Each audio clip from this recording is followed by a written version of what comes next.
ఎలా ఉన్నారు? మేమైతే మస్తున్నాం. ఫిష్ మార్కెట్ పోయినప్పుడల్లా రకరకాల చేపలు కనిపిస్తాయండి మాకైతే, అంటే మా ఇంటి దగ్గర అమ్మేవి. మేమైతే ఈ బొచ్చలు, కుర్రమట్టలు ఇలాంటివే ట్రై చేసినాము. ఇలాంటివి అయితే ఎప్పుడు ట్రై చేయలేదు. అంటే ఫిష్ను ఇలా మధ్యలో లోపలదంతా తీసేసి దాన్ని కచ్చరా పైన ఇలా కాట్లు పెట్టి అందులో మసాలా పట్టించి ఫ్రై చేయడం మేమైతే ట్రై చేయలేదు. దీని పేరు ఏదో చెప్పిందండి, నాకైతే గుర్తులేదు.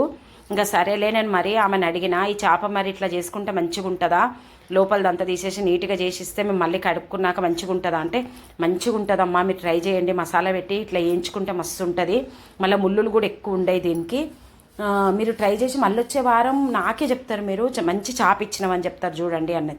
సరేలే అని చెప్పి ఆమె నమ్మకంతో తీసుకొచ్చిన. ఇక మసాలాలు అన్నీ మంచి కలిపి దాన్ని నీట్గా కడిగి దానికి మసాలా అంతా పట్టించిన.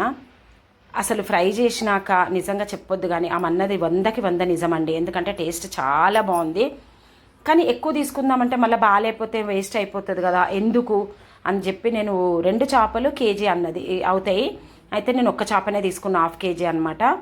ఇక మసాలా మొత్తం బాగా పట్టించి ఒక అర్ధగంట వదిలేసినాక ఆయిల్, పెంక మీద ఆయిల్ వేసి ఫ్రై చేస్తే సూపర్ టేస్ట్ అండి తినేటప్పుడు. అంటే సాంబార్ చేసినుంటే ఆ రోజు సాంబార్ అంచుకి ఇది పెట్టుకొని తిన్నామనుకో సూపర్ ఉందండి. అంటే సండే రాగానే ఏదో ఒకటి స్పెషల్ ఉండాలి కదా, అలా కొత్తగా వెరైటీ.